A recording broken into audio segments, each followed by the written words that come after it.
વડોદરા શહેરમાં આરોગ્ય વ્યવસ્થાને લઈને ચિંતાજનક ઘટના સામે આવી છે.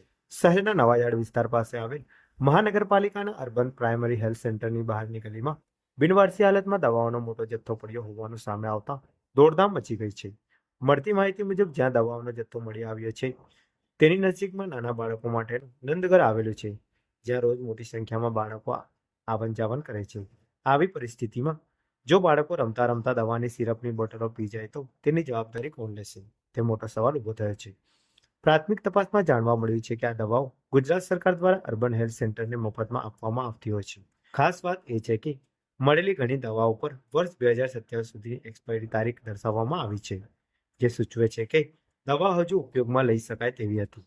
આ ઘટનાને લઈને સ્થાનિકોમાં રોષ વ્યાપ્યો છે અને લોકોમાં ચર્ચા શરૂ થઈ છે કે આખરે આ દવાઓ કોણ અને શા માટે અહીં ફેંકી હતી.